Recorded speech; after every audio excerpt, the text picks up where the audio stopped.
Hello बच्चों, आप सभी का खान एजुकेशन यूट्यूब चैनल पर स्वागत है। मैं हूं आपके साथ जगदीश चौधरी। हम बात कर रहे थे कक्षा 10वीं की गणित के बारे में, जिसमें अपने पास में आज है अध्याय नंबर 3, दो चर वाले रैखिक समीकरण।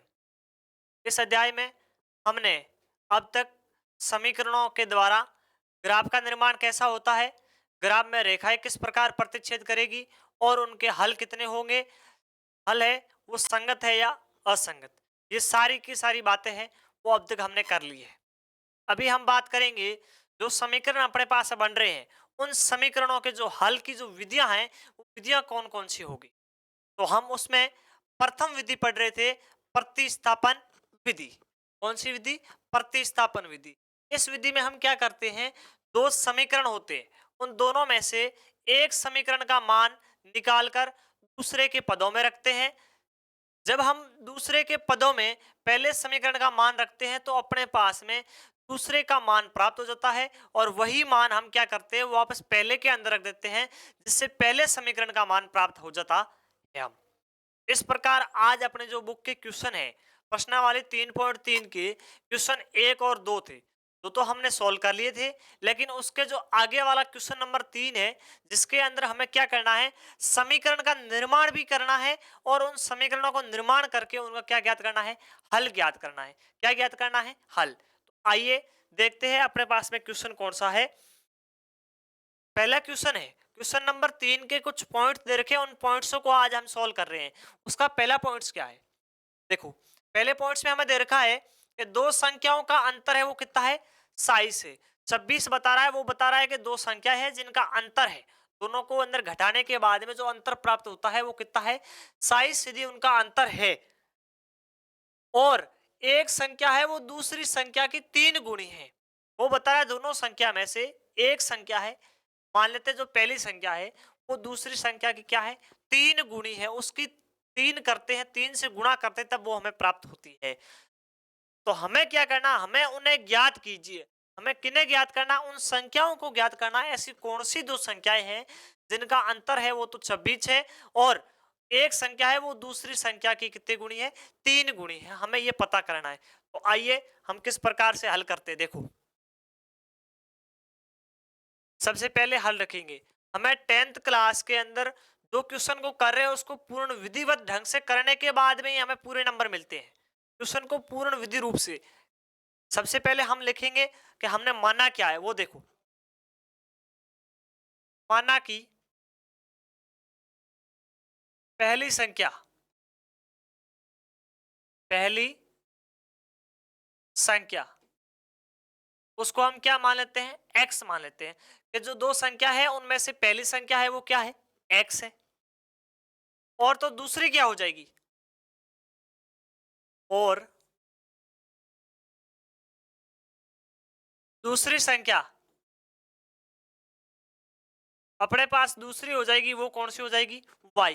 क्योंकि हम जो पढ़ रहे हैं वो कौन सी है, दो चर वाले रैखिक समीकरण, जिसके अंदर दोनों अलग अलग चर होते हैं अपने पास में। यदि हम द्विघात समीकरण पढ़ते तो हम केवल एक चर में ही समीकरण का निर्माण करते, लेकिन हम पढ़ रहे हैं वो दो चर वाले पढ़ रहे हैं, तो इसमें तो दो अलग अलग है।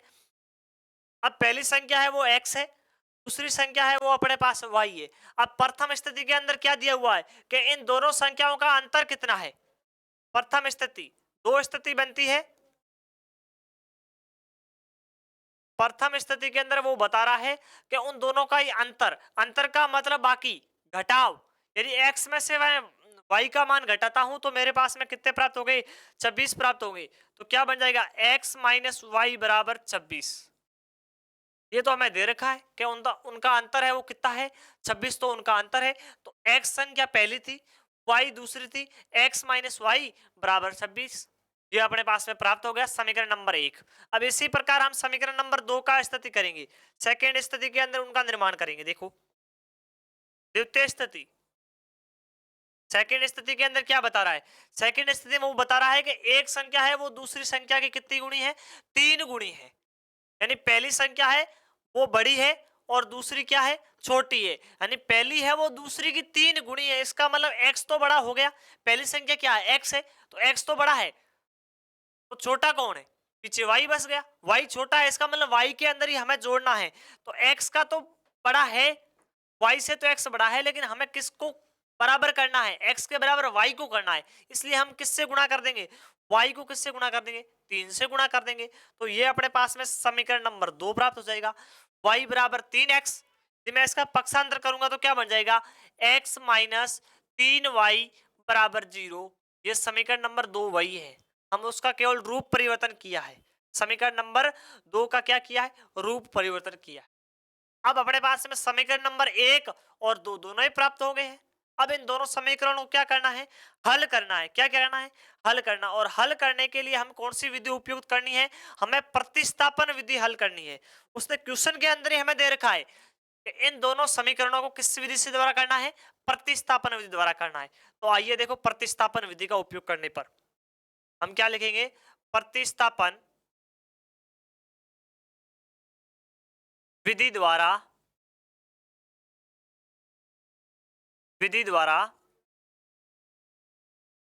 हल करने पर, हल करने पर हमें प्रतिस्थापन विधि उपयुक्त लेनी है। तो पहला समीकरण, समीकरण नंबर 1 में, समीकरण नंबर 1 अपने पास में क्या है, देखिए समीकरण नंबर 1 है वो है x माइनस वाई बराबर 27। यहां से मैं एक का मान निकालूंगा, इन दोनों में से अपने पास में x माइनस वाई बराबर 26 है, इसमें से यदि मैं x का मान निकालता हूं तो y उधर चला जाएगा। तो अपने पास क्या बच जाएगा, अपने पास बच जाएगा x बराबर 26, तो उधर थे y इधर माइनस का था, उधर गया तो प्लस का हो गया। ये किसका मान हो गया, ये x का मान हो गया, x के बराबर है, इसका मतलब x का मान है। x का मान क्या है, 26 प्लस y, ये x का मान है। अब इस x के मान को कहां रख देंगे हम, समीकरण नंबर 2 के अंदर। देखो कैसे हम ये लिखेंगे, x का मान, x का मान समीकरण नंबर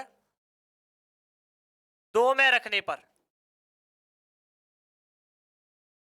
2 में रखने पर समीकरण नंबर 2 अपने पास में क्या है, x माइनस 3y बराबर 0। हम किसका मान रख रहे हैं, x का तो मान रख रहे हैं। x का मान कितना रख रहे हैं, x के बराबर कितने, 26 प्लस y। तो हम जहां x है वहां पर क्या रख देंगे, 26 प्लस y। ये तो हमने x की जगह पर रखा है, कौन से समीकरण में, समीकरण नंबर 2 के अंदर। अब आगे क्या है, माइनस के 3y, तो ये तो है वो दूसरे माइनस के 3y आ जाएंगे जो हमें समीकरण के अंदर थे।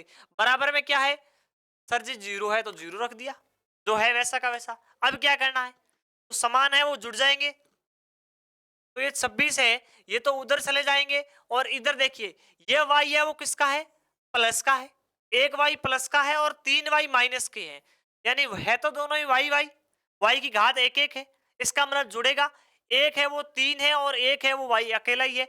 तो 3y में से एक y चला जाएगा, तो पीछे कितना y बच जाएगा, माइनस के 2y। और 26 उधर गए तो माइनस के हो जाएंगे, इधर किसके थे, प्लस के थे। देखिए उस तरफ जाएंगे, 0 के पास में तो माइनस के हो जाएंगे। अब हमें किसका मान चाहिए, सर जी y का मान चाहिए। तो y का मान निकालने के लिए मैं 2 को उधर क्या कर दूंगा, पक्षांतर कर दूंगा। अब ये गलती मत कर देना कि ये माइनस के 2 उधर जाके प्लस के हो गए। ये जो माइनस के 2 है वो किससे गुणा है, वो y से गुणा हो रहे हैं। y के साथ में उनका क्या संबंध है, वो संबंध है गुणा का, मल्टीप्लाई का। तो ये उधर जाएंगे तो माइनस के ही रहेंगे। माइनस के 26 तो पहले थे, बट्टे के अंदर 2 चले गए। हम अंश में भी माइनस है, हर में भी माइनस है, माइनस माइनस कट के क्या हो गया, प्लस हो गया। 26 के अंदर 2 का भाग कितनी बार जाएगा, 13 बार, यानी y का मान कितना आ गया, 13। अपने पास में बिल्कुल ही सही आंसर प्राप्त हो गया कि y का मान है वो 13 है। अब ये y का मान जो 13 है उसको हम कहां रख देंगे, समीकरण नंबर 1 में रखो, शायद समीकरण नंबर 2 में रखो, या जो समीकरण नंबर 1 का जो हमने रूपांतर किया था, रूप बदला था, उसमें रखो, कहीं पर भी रखो, अपने पास में x का मान आ जाएगा। ऐसा कुछ नहीं है कि जो y का मान है वो समीकरण 1 में रखोगे तभी प्राप्त होगा, या 2 में रखोगे तब प्राप्त होगा। कोई से भी अपने पास जो अपने क्वेश्चन के अंदर जो समीकरण निर्माण है उन कोई से में भी रख दीजिए, अपने पास सारे के सारे वही मान प्राप्त होंगे। अब हम क्या करेंगे, x का मान, y का मान निकला है तो y का मान, y का मान समीकरण नंबर 1 में रखने पर, 1 में रखने पर समीकरण नंबर 1 तो यही था जिसका हमने रूप परिवर्तन किया था, यही समीकरण नंबर 1 है। x बराबर 26 प्लस वाई, तो यहां रख देते हैं x बराबर 26 प्लस वाई। वाई का मान कितना प्राप्त हुआ सर जी? अभी प्राप्त हुआ था 13, तो 13 जोड़ दो 26 के अंदर। 6 में 3 जोड़े 9 हो गए और 1 जोड़ा, x का मान कितना आ गया? 39 आ गया। x का मान अपने पास में कितना प्राप्त हुआ है? 39 प्राप्त हुआ है। हमें क्या निकालना था? x और y तो निकालने थे, x y निकालने थे। x y हमने क्या माना था? देखिए x है वो हमने क्या माना था? पहली संख्या मानी थी। हमने माना कि पहली संख्या है वो क्या है? x है, और दूसरी संख्या है वो क्या है? y है। तो अपने पास में क्या मिल जाएगा हमें? x का मान कितना मिला है? 39 है, और y का मान है वो कितना है? 40 है। तो हम यहां नीचे लिख देंगे, क्या लिखेंगे? अतः पहली संख्या बराबर कितने हो जाएगा? x बराबर 39, ये तो पहली संख्या हो जाएगी। और और दूसरी संख्या वो हमने क्या मानी थी? y मानी थी। y का मान अपने पास कितना आया था? 13 प्राप्त होता, तो दूसरी संख्या होगी वो कौन सी हो जाएगी? 13 हो जाएगी। ये अपना हो जाएगा आंसर। अब अपना क्वेश्चन है वो एक पूरा हो जाएगा। इस प्रकार का क्वेश्चन पूछेगा तो हमें 2 नंबर में पूछेगा।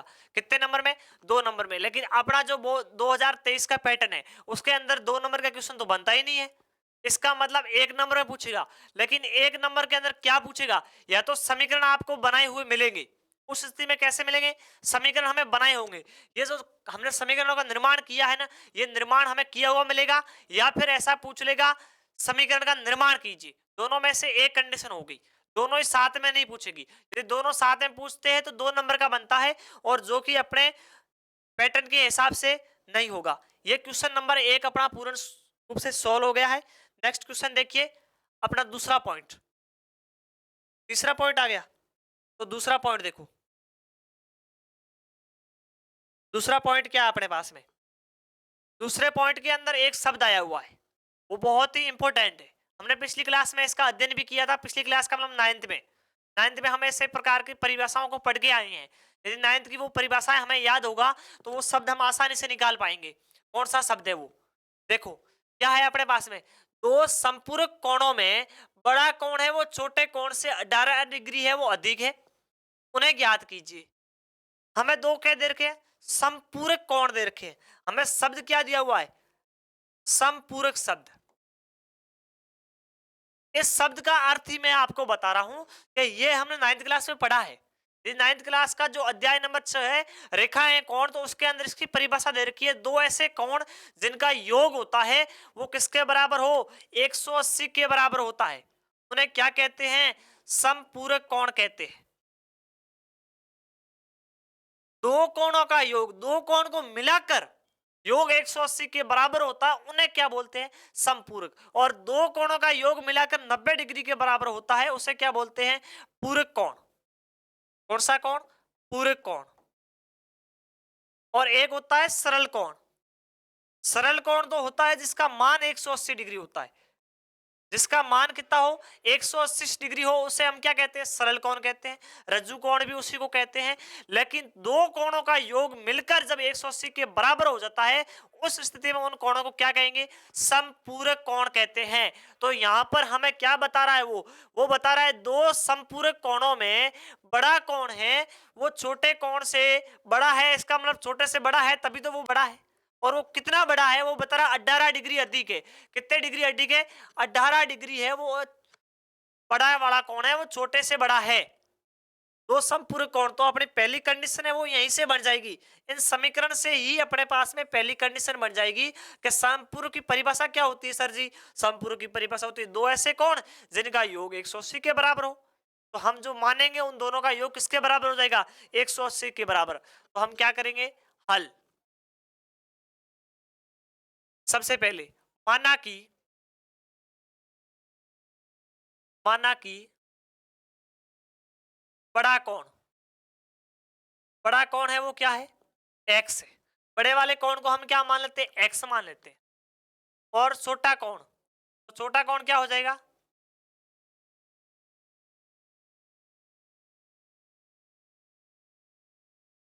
वो हो जाएगा अपने पास में y, बड़ा है वो x है, छोटा y है, दोनों समपूरक है, इसका मतलब क्या हो जाएगा 180 के बराबर होगा दोनों का योग। तो ये अपने हो जाएगी प्रथम स्थिति। प्रथम कंडीशन के अंदर क्या बता रहा है, वो समपूरक बता रहा है।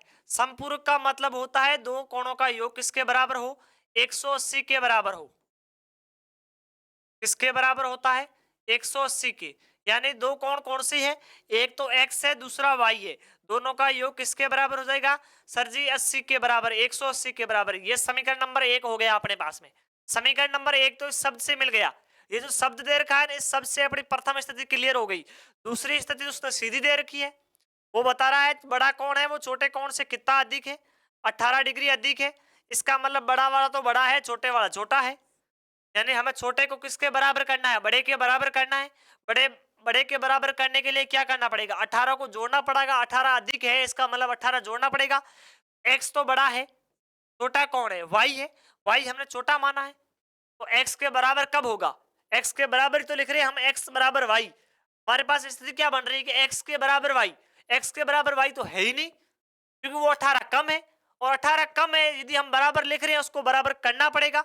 बराबर करने के लिए हम क्या करेंगे, 18 इसके अंदर ऐड कर देंगे। कम कितने हो रहे थे, 18 ही तो हो रहे थे, तो हम 18 इसके अंदर जोड़ देंगे। तो x बराबर y प्लस 18 समीकरण नंबर 2। अब मैं समीकरण नंबर 2 का रूपांतर कर रहा हूं। रूपांतर का मतलब होता है बराबर के अंदर जीरो लेके आओ, उसका पक्षांतर कर दो।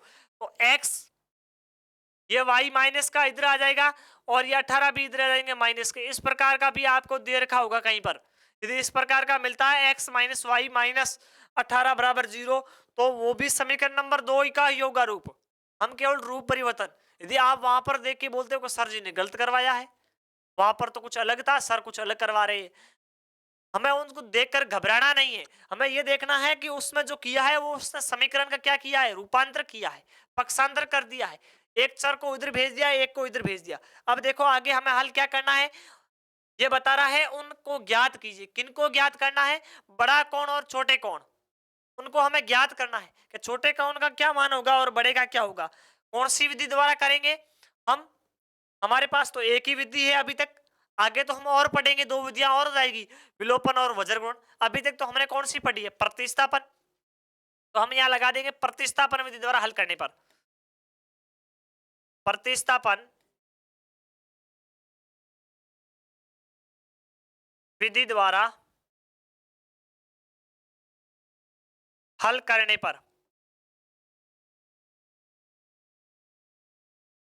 हम प्रतिस्थापन विधि का उपयोग करेंगे। प्रतिस्थापन विधि में क्या होता है, समीकरण नंबर 1 से हम एक चर का मान निकालेंगे। समीकरण नंबर 1, समीकरण नंबर 1 अपने पास में क्या है, x प्लस वाई बराबर 180। समीकरण नंबर 1 तो अपने पास ये है, तो यहां से किसका मान निकाल लूं मैं, x का निकाल लूं, तो मेरे पास में क्या आ जाएगा, x बराबर आ जाएगा 180 माइनस वाई, यही तो बनेगा 180 माइनस का y। तो ये y है वो उधर चला जाएगा तो माइनस का हो जाएगा। अब यहां से जो ये x का मान आया, ये x के बराबर आया, क्या आया है 180 माइनस वाई, ये किसका मान है, x के बराबर है, यानी x का मान है। अब इस x के मान को कहां रख दूंगा मैं, इस x के मान को समीकरण नंबर 2 में रख दूंगा। तो x का मान, x का मान समीकरण नंबर 2 में रखने पर, 2 में रखने पर समीकरण नंबर 2 अपने पास में क्या था, समीकरण नंबर 2 था x माइनस वाई माइनस 18 बराबर 0, यही तो अपने पास समीकरण था। यहां पर हमें x का मान रख दूंगा मैं, x का मान कितना आया है 180 माइनस वाई, तो यहां रखूंगा 180 माइनस का y, ये तो हमने x का मान रखा है। फिर ये माइनस का y है, तो ये माइनस का y यहां लगा दूंगा माइनस का y, और फिर माइनस के 18 है तो यहां माइनस के 18 लगा दूंगा, और बराबर में 0 है तो मैंने बराबर में 0 लिख दिया। अब देखो 180 है वो इधर प्लस के हैं, मैं उधर भेज रहा हूं तो माइनस के हो जाएंगे, यदि नहीं भेजो तो रहने दीजिए, हम y को भेज देंगे। ये 180 प्लस के हैं, ये 18 माइनस के, तो ये 18 क्या हो जाएंगे 180 में से निकल जाएंगे, इसमें से निकल जाएंगे 180 में से। और ये y देखो दोनों ही y किसके हैं, माइनस के हैं। इसका मतलब क्या हो जाएगा, एक माइनस कितने जुड़ के, दो माइनस के हो गए। अब वो उधर से काटो, उधर से जाएंगे तो कितने बच जाएंगे अपने पास के अंदर? 180 में से 18 गए तो 162, माइनस का 2y हो जाएगा, बराबर में उधर क्या बच गया, जीरो था ही, हमने पक्षांतर नहीं किया है। तो इस बार मैं क्या करूंगा, ये जो माइनस के 2y है उधर भेज देता हूं, तो प्लस के हो जाएंगे। y को साथ में भेज रहा हूं, केवल 2 को नहीं भेज रहा हूं। तो 162 तो इधर रहने दीजिए, और ये उधर जाएंगे तो हो जाएंगे प्लस के 2y। मुझे किसका मान निकालना है, मुझे y का मान निकालना है। दो क्या हो रहा है, गुणा हो रहा है, तो 2 को भाग में भेज दो, तो मेरे पास में y बराबर क्या आ जाएगा, y बराबर 162/2 आ जाएगा। 162 के अंदर किसका भाग दूंगा, मैं 2 का भाग दूंगा। 16 के अंदर गया 8 बार, पीछे बस गया 2, 2 में गया 1 बार, तो y का मान कितना आ गया, y का मान 81 आ गया। यानी y होगा वो कितना डिग्री होगा, 81 डिग्री होगा। ये किसका मान आया है, ये तो सर जी y का मान आया है। तो हम किसका मान ज्ञात करना, अभी हमें x का मान ज्ञात करना। तो x के लिए क्या कर देंगे, हम इस समीकरण का मान रख देंगे x की जगह पर। कैसे, y का मान समीकरण नंबर 1 में रखने पर, समीकरण नंबर 1 में रखने पर, समीकरण नंबर 1 अपने पास में क्या था, x minus x plus y था ना, x प्लस वाई बराबर, देख लेते हैं समीकरण नंबर 1 क्या है, x प्लस वाई बराबर 180, जिसका रूप परिवर्तन क्या हुआ है, x बराबर 180 माइनस वाई, यही तो है अपने पास में। तो यहां रख देते हैं इसका मान, तो x बराबर 180 माइनस का y, माइनस का y का मान कितना आया है, 81 आया है। कितना आया है, 81। तो 180 में से 81 गए तो पीछे कितने बच जाएंगे, 80 गए तो 100, और एक ज्यादा चला गया तो 99। x का मान कितना आ गया है, 99 आ गया है, और y का मान कितना आया था, 81 प्राप्त हुआ है। तो हमने क्या माना था, हमने तो सर जी माना था कि जो x है वो कौन सा कोण है, बड़ा वाला कोण है वो x है, बड़ा कोण हमने x ही माना था ना, माना कि बड़ा कोण है वो x है, और छोटा कोण कौन सा है, y है। तो हम यहाँ लिख देंगे x का मान कितना आया है, 99 डिग्री आया है ना, 99। अतः अतः बड़ा कोण x बराबर हमने कितना माना था, x बड़ा ही कौन है, 90 डिग्री आ गया, 99, और छोटा कौन है वो कितना आया है,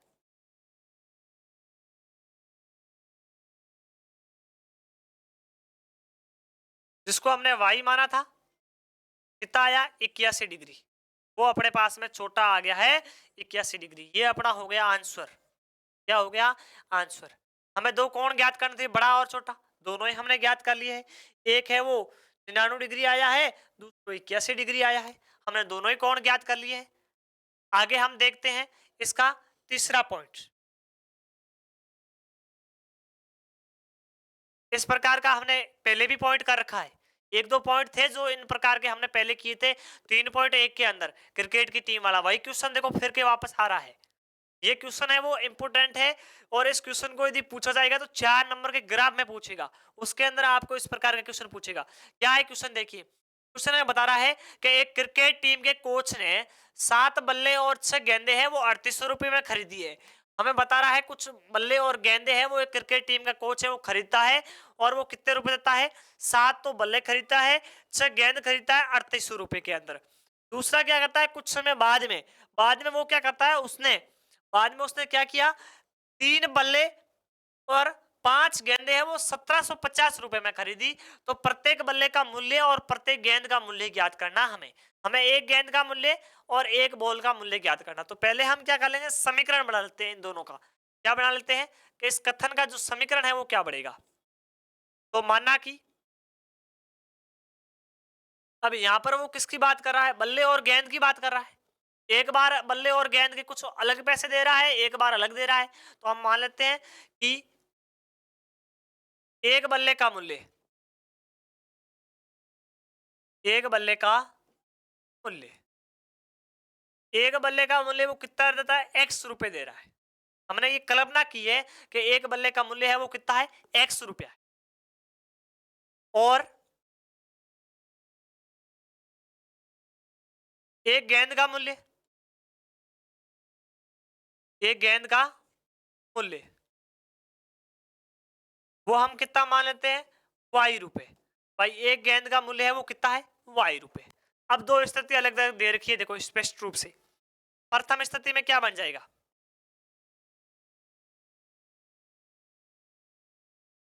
प्रथम स्थिति के अंदर वो बता रहा है कि 7 बल्ले खरीद रहा है और 6 गेंद खरीद रहा है।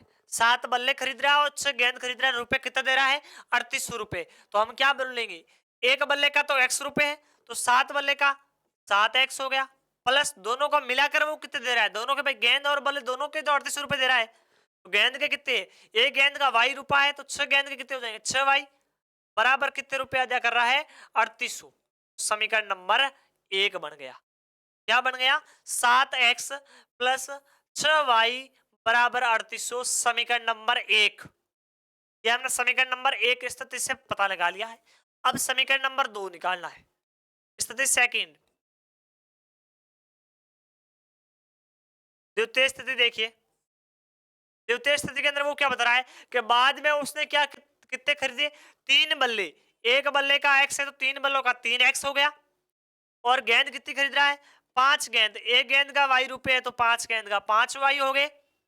रुपए कितने दे रहा है कुल दोनों के मिलाकर, गेंद और बल्ले के 1750 रुपए, 1750। ये हो गया समीकरण नंबर 2। कौन सा हो गया, समीकरण नंबर 2। अब अपने पास में समीकरण नंबर 1 भी हमें पता है और 2 भी पता है, दोनों समीकरण हमने बना लिए हैं। अब इन्हें क्या करना है, हमें ज्ञात क्या करना है, ये पूछ रहा है प्रत्येक बल्ले और प्रत्येक गेंद का मूल्य ज्ञात कीजिए। एक गेंद का मूल्य ज्ञात करना है x का, और एक बल्ले का भी ज्ञात करना है y का। यह हर प्रत्येक का पूछ रहा है, कर सकते हैं प्रतिस्थापन विधि द्वारा। और इस प्रकार का क्वेश्चन है वो मैंने करवाए भी है। 2 क्वेश्चन थे जो प्रश्नावली 3.1 में था और एक 3.2 में था। 2 क्वेश्चन है, दोनों ही मैंने करवाए हुए हैं। इसका मतलब मेरे प्यारे विद्यार्थियों से मुझे अनुरोध है, उससे आशा है, मुझे ऐसा लगता है कि उत्थान एजुकेशन से जुड़े हैं, इसका मतलब उन्हें कुछ न तो कुछ समझ में आ रहा है। यदि उन्हें समझ में आ रहा है तो वो इस क्वेश्चन को कर भी देंगे और करके मुझे कमेंट के अंदर जरूर बताएंगे कि आंसर कितना आया है, एक बल्ले का मूल्य कितना आया और एक गेंद का मूल्य है वो कितना आया है। मैं चलता हूं नेक्स्ट क्वेश्चन की ओर। मैं इसलिए नहीं करवा रहा हूं क्योंकि इस प्रकार का क्वेश्चन मैंने 2 बार पहले करवा चुका हूं। यदि आपका अनुरोध रहेगा कि ये क्वेश्चन दोबारा कराओ तो अगली क्लास के अंदर हम इसको कर लेंगे, नहीं तो चलते हैं नेक्स्ट क्वेश्चन की ओर। नेक्स्ट क्वेश्चन देखिए अपना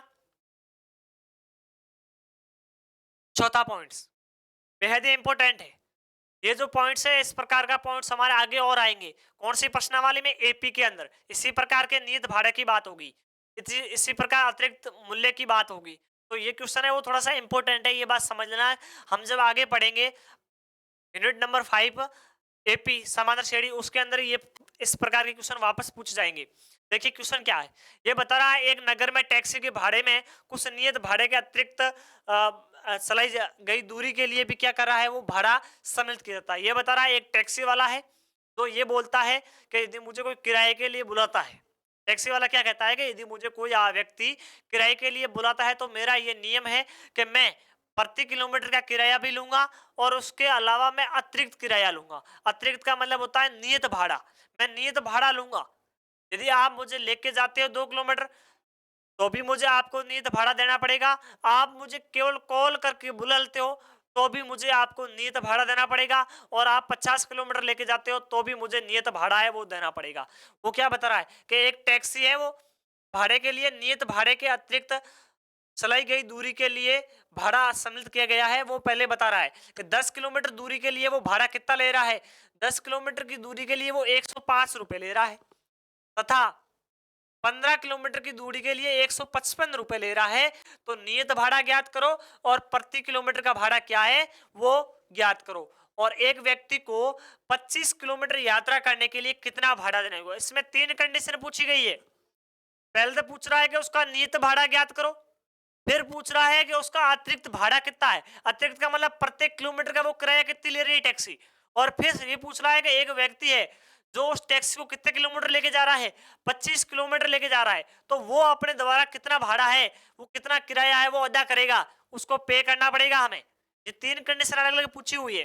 तो पहले वो क्या बता रहा है, वो तो ये बोल रहा है कि मुझे 1 किलोमीटर लेके जाओ, शायद 10 किलोमीटर लेके जाओ, मैं नियत भाड़ा है वो तो मैं लेकर ही रहूंगा।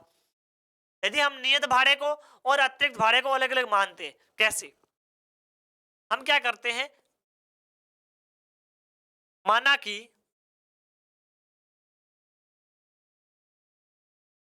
टैक्सी का नियत भाड़ा, टैक्सी का नियत भाड़ा वो हम एक्स रुपए मान लेते हैं।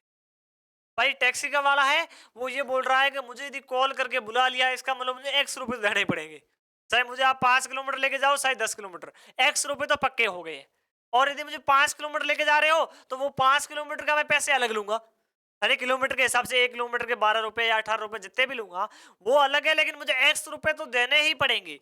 इसका मतलब ये तो इसका नियत भाड़ा हो गया, हमें देना ही है।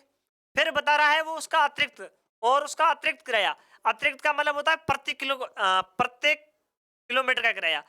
तो क्या हो जाएगा, प्रत्येक किलोमीटर का किराया, प्रत्येक किलोमीटर का किराया, किराया या भाड़ा एक ही बात है, वो हम कितना मान लेते हैं, वाई रुपए मान लेते हैं। यानी हम यदि उसको 4 किलोमीटर लेके जा रहे हैं, तो 1 किलोमीटर का वाई है, तो 4 किलोमीटर का कितना पैसे देने पड़ेंगे, 4 वाई। हमें वो हम प्रत्येक किलोमीटर कितना भाड़ा मान लेते हैं, वाई रुपए। अब उसने दो स्थिति दे रखी है, कितनी स्थिति दे रखी है, दो स्थिति, प्रथम स्थिति और सेकंड स्थिति। प्रथम स्थिति के अंदर वो क्या कह रहा है, प्रथम स्थिति वो बता रहा है कि हम उस टैक्सी को कितने लेके जा रहे हैं, 10 किलोमीटर की दूरी के लिए हम भाड़ा कितना दे रहे हैं, 105 रुपए दे रहे हैं। हम उसको 10 किलोमीटर लेके जा रहे हैं, तो 105 रुपए दे रहे हैं। इसका मतलब उसको नियत भाड़ा भी दे रहा है। उसने टैक्सी वाला तो सीधा ही बोल रखा है, चाहे मुझे 1 किलोमीटर लेके जाओ, चाहे मुझे 10 किलोमीटर लेके जाओ, मैं नियत भाड़ा तो लूंगा। तो एक्स तो वो लेगा, और 1 किलोमीटर का कितने रुपए है, 1 किलोमीटर के वाई रुपए हैं, तो 10 किलोमीटर कितने हो जाएंगे, 10 वाई। तो हम क्या कर देंगे, एक्स प्लस 1 किलोमीटर का वाई, तो 10 किलोमीटर लेके जा रहा है तो 10 वाई हो जाएगा। और दोनों को जोड़कर नियत भाड़ा और प्रति किलोमीटर का भाड़ा दोनों का वो कितने रुपए अदा कर रहा है, 105 रुपए। तो बराबर में कितने हो जाएंगे, 105 रुपए। समीकरण नंबर 1, ये समीकरण नंबर 1 बन गया अपने पास में। दूसरा देखिए, दूसरे के अंदर वो क्या कितने किलोमीटर लेके जा रहा है, दूसरी स्थिति देखिए, सेकेंड स्थिति में, सेकेंड स्थिति में वो बता रहा है कि वो 15 किलोमीटर लेकर आ रहा है, तो एक्स रुपए तो वो देना है, और 15 की बात कर रहा है, तो किलोमीटर कितने हो जाएंगे, 15। तो 1 किलोमीटर का वाई तो 15 का हो जाएगा, 15 वाई। और कितना किराया दे रहा है वो, 155 रुपए दे रहा है। ये समीकरण नंबर हो जाएगा 2। ये एक समीकरण और समीकरण 2 दोनों ही हमारे पास में प्राप्त हो गए। अब दोनों को कौन सी विधि द्वारा हल करना है, प्रतिस्थापन। अब इसमें एक और कंडीशन पूछी हुई है 25 किलोमीटर के लिए, इसलिए मैं इसको थोड़ा सा हल करवा देता हूं। देखिए कैसे, अपने पास में दो समीकरण बने हुए हैं, कौन सी विधि द्वारा, प्रतिस्थापन। तो हमें इस लाइन को लिखनी है, हमें जरूर लिखना है कि कौन सी विधि का उपयोग कर रहे हैं, प्रतिस्थापन विधि द्वारा हल करने पर, प्रतिस्थापन विधि द्वारा हल करने पर, हल करने पर हम प्रतिस्थापन विधि का उपयोग कर रहे हैं। प्रतिस्थापन में क्या करेंगे, समीकरण नंबर 1 में, समीकरण नंबर 1 क्या है अपने पास में, x प्लस 10y बराबर 105। अब यहां से मैं x का मान निकालूंगा, तो मेरे पास में x बराबर कितना आ जाएगा, 105 माइनस का 10y। ये इधर प्लस का था, उधर गया तो हो गया माइनस का। ये किसका मान आ गया है, x का मान आ गया। अब मैं इस x के मान को कहां रख दूंगा, x का मान समीकरण नंबर 2 में रखने पर, समीकरण नंबर 2 में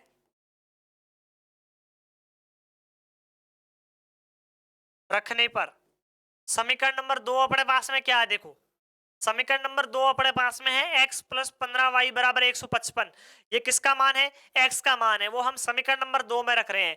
पहले x तो है, इसका मतलब x का मान कितना है, 115 105 माइनस ए 10y, ये तो किसका मान है, x का मान है, माइनस समीकरण नंबर 2 प्लस है ना, प्लस x 15y, ये प्लस के 15y बराबर कितने हैं 155, बराबर 155 ही है, समीकरण नंबर 2 सही है। अब देखिए ये जो 105 है वो इस तरफ तो किसके है, प्लस के, तो उधर जाएंगे तो माइनस के हो जाएंगे, और ये 10y प्लस के माइनस के है, 15y प्लस के, एक प्लस एक माइनस, बड़ा हो जाएगा 15, तो कितने y बच जाएंगे, 5y बच जाएंगे, और 155 माइनस 105 ये उधर गए तो अपने पास में बच जाएगा 5y बराबर 155 में से 105 गए तो 50 बच गए, तो y बराबर हो जाएगा 50/5, 50 में 5 का भाग गया 10 बार, y का मान कितना आ गया, y का मान 10 आ गया, यानी 1 किलोमीटर का कितना किराया हो गया, 10 रुपए। अब y का मान हम कहाँ रख देंगे, समीकरण नंबर 1 में, y का मान समीकरण नंबर 1 में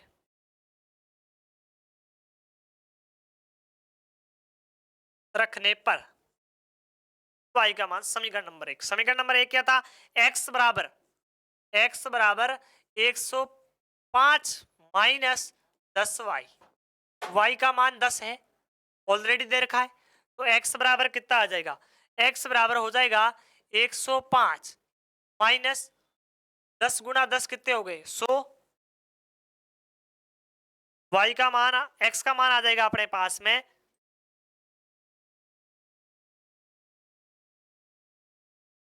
105 माइनस 100 कितने बच गए, 5 बच गए, यानी x का मान कितना आ गया, 5 आ गया। x हमने क्या माना था, नियत भाड़ा, अतः सही इस तरफ लिखो, सही उधर यहां लिख देते हैं नीचे की तरफ, अतः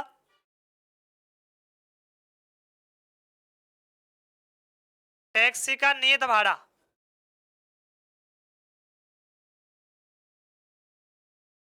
कितना है, x बराबर 5 रुपए,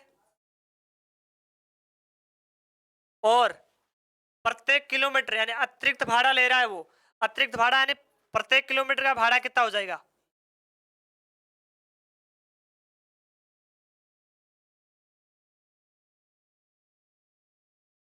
वो y रुपए ले रहा है, और y का मान अपने पास कितना आया था, 10 प्राप्त हुआ था हमें, तो प्रत्येक किलोमीटर का किराया कितना हो जाएगा, 10 रुपए, ये y का मान। अब आगे उसी क्वेश्चन के अंदर हमें क्या पूछा हुआ है, वो बता रहा है एक व्यक्ति उस टैक्सी वाले को किराए पे लेके जा रहा है, कितने किलोमीटर लेके जा रहा है, किलोमीटर देखिए, एक व्यक्ति को 25 किलोमीटर यात्रा करने के लिए कितना भाड़ा देना पड़ेगा, हमारे को वो नियत भाड़ा कितना ले रहा है 5 रुपए, और प्रत्येक किलोमीटर का भाड़ा कितना ले रहा है 10 रुपए, तो 25 किलोमीटर के लिए हो जाएगा, हम बात करते हैं 25 किलोमीटर के लिए किराया अदा करना होगा, अदा करना होगा,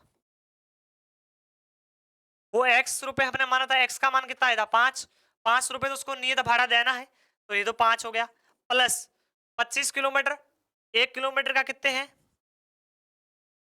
10 रुपए, 5 ये हो जाएंगे 250 प्लस 5 255 रुपए,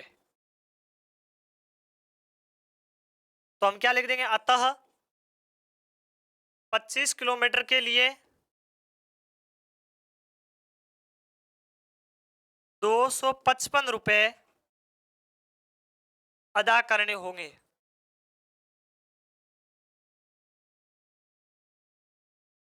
ये हो जाएगा अपना आंसर। 25 किलोमीटर के लिए पूछा था, ये तो भाड़ा भी वो साथ में ले रहा है और प्रत्येक किलोमीटर का भी ले रहा है। चलिए नेक्स्ट क्वेश्चन की ओर।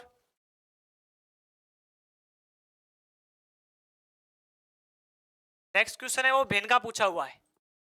इस प्रकार के क्वेश्चन आगे भी है, इस यूनिट में भी है, और इसके 4 यूनिट आगे चलती है द्विघात समीकरण, उसमें भी इस प्रकार के क्वेश्चन पूछे जा रहे हैं। ये इंपोर्टेंट क्वेश्चन है।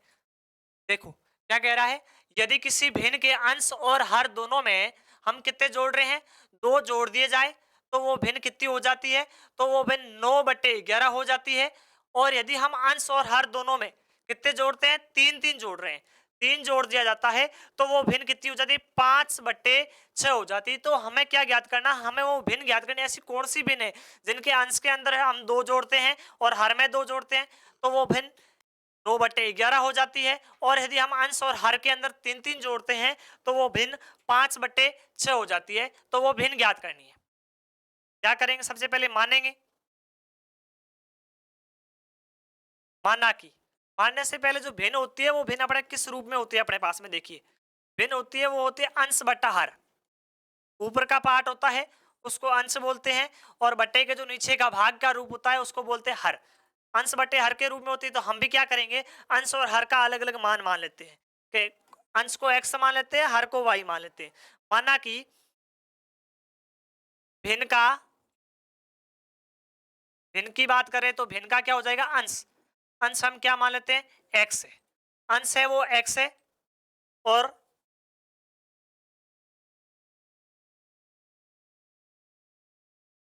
भिन्न का जो हर का मान है वो हर हम क्या मान लेते हैं, y मान लेते हैं। अंश है वो x है, हर है वो y है। तो भिन्न क्या बन जाएगी, x बट्टे हर। अपने पास में मूल भिन्न क्या बनेगी, मूल भिन्न है वो बन जाएगी x बटा हर। ये तो भिन्न बनी है। अब वो उसने कंडीशन अलग अलग 2 कंडीशन दे रखी है। पहली कंडीशन में वो क्या कर रहा है, हर के और अंश में कितना ऐड कर रहा है, 2-2। तो प्रथम स्थिति में, प्रथम स्थिति में, प्रथम स्थिति के अंदर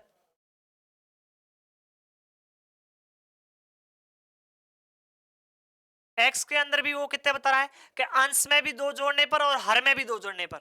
अंश क्या है, x है, तो x में भी हम 2 जोड़ देंगे, और हर क्या है, y है, तो y में भी 2 जोड़ देंगे। तो वो भिन्न कितनी हो जाती है, तो उस भिन्न का मान कितना हो जाता है, 9/11। कितना हो जाता है, 9/11। अब हम क्या कर देंगे, इन दोनों समीकरणों को वज्र गुण कर देते हैं, क्रॉस। क्या बन जाएगा, ये 11 किससे गुणा हो जाएगा, x+2 से हो जाएगा, और ये 9 किससे गुणा हो जाएगा, y+2 से। तो अपने पास में समीकरण क्या बन जाएगा, 11x से गुणा होके हो जाएगा 11x, 2 से होके हो जाएगा 22, उधर 9y, और 2 से 9 होके हो जाएगा 18y। देखो अब पक्षांतर कर लेते हैं। ये जो 22 है वो इधर रहने दीजिए, ये 9y और 18 को इधर ले आओ। 11x तो पहले था ही, ये y इधर के आगे तो हो गए -9y, 22 इधर थे वो प्लस के थे, और 18 उस तरफ से आए तो किसके हो गए, माइनस के। और उधर बराबर में क्या बच गया, अपने पास में 0 बच गया। समीकरण क्या बच जाएगा, 11x माइनस के 9y और प्लस के 22 में से 18 गए तो 4 बच गए, बराबर 0। समीकरण नंबर 1। ये समीकरण नंबर पहले का पूर्ण रूप से रूपांतर है। यहां पर भी अपना समीकरण बन गया था, हमने आगे उसको केवल क्या करना था, गुणा भाग करना था। अब देखो सेकंड स्थिति, दूसरी स्थिति उसने और दे रखी है। दूसरी स्थिति में वो कितना क्या कर रहा है, अंश व हर दोनों में कितने ऐड कर रहा है, 3-3 जोड़ रहा है। यानी अंश में भी वो 3 जोड़ रहा है और हर में भी कितने जोड़ रहा है, 3 जोड़ रहा है। तो सेकंड स्थिति में क्या बन जाएगा,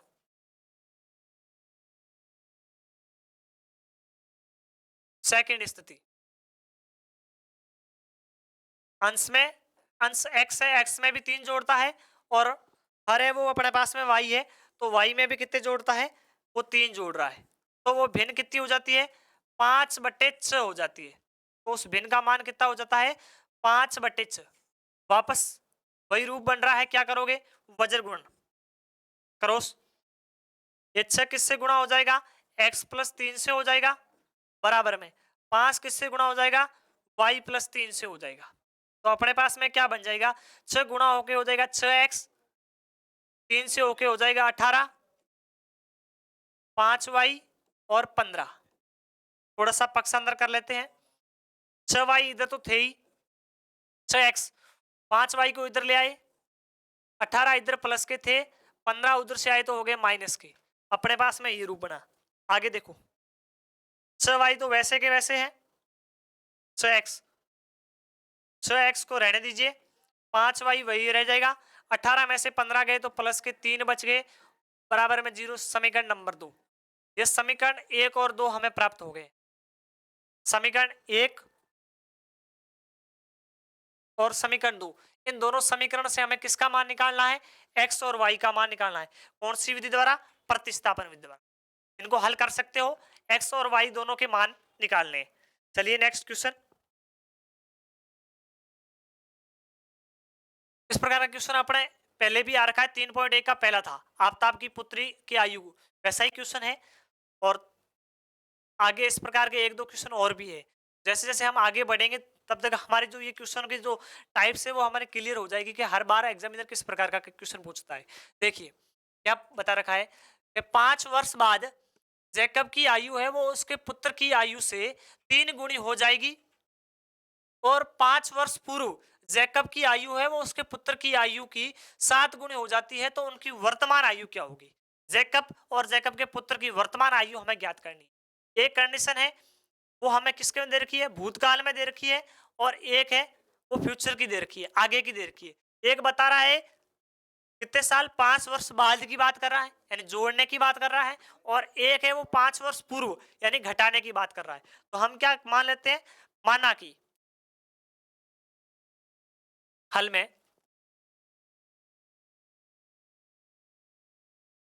माना कि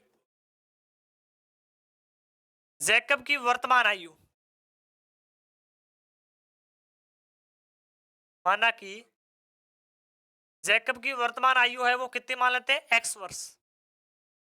कितनी मान लेते हैं? एक्स वर्ष। जैकब की एक्स वर्ष है, और उसके पुत्र की क्या बन जाएगी?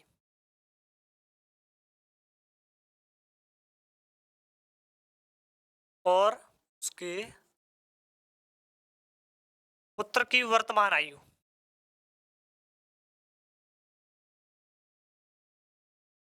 वो हम मान लेते हैं वाई वर्ष। जैकब की है वो एक्स है, और उसके पुत्र की है वो वाई है। अब हमें पहली स्थिति के अंदर क्या दे रखा है? दो स्थिति बन रही है। प्रथम स्थिति में वो बता रहा है कि 5 वर्ष बाद जैकब की आयु है वो उसके पुत्र की आयु की 3 गुनी हो जाती है। 5 वर्ष बाद में तो वर्तमान कितनी है? एक्स है, तो एक्स में भी 5 जोड़ेंगे, बराबर उसके पुत्र की आयु में भी 5 जोड़ देंगे। हम दोनों को 5-5 वर्ष बाद लेके गए, जैकब को भी 5 वर्ष बाद ले गए, और उसके पुत्र को भी ले गए। अब वो बता रहा है कि जैकब की आयु पुत्र की आयु की 3 गुनी है। इसका मतलब छोटा कौन हो गया? पुत्र छोटा हो गया, जैकब है वो बड़ा है, यानी पुत्र की आयु वो कम है। और पुत्र की और जैकब की हमें बराबर करने के लिए हम क्या करना पड़ेगा? जितनी कम है उतनी से हम क्या कर देंगे? उससे गुणा कर देंगे। तो हम किसको गुणा कर देंगे? जो पुत्र की आयु है उसको 3 से क्या कर देंगे? गुणा कर देंगे। 3 गुणी है, इसका मतलब वो कम है, तो हम 3 से क्या कर देंगे? गुणा। देखो x प्लस 5 बराबर, ये y 3 से गुणा होकर 3y हो जाएगा, 5 से होकर हो जाएगा 15। थोड़ा सा पक्षांतर कर लेते हैं। x माइनस 3y प्लस के 5 थे, उधर से 15 आए तो माइनस के हो गए, बराबर 0। आगे देखो x और y तो वैसे ही रह जाएंगे, x माइनस 3y का वही रूप रहेगा। ये 5 है वो 15 में से गए, 15 बड़े हैं तो माइनस के आ जाएंगे, 10 बराबर 0। समीकरण नंबर 1, ये समीकरण नंबर 1 का निर्माण हो गया। अब दूसरी स्थिति के अंदर क्या बता रहा है? सेकेंड स्थिति में,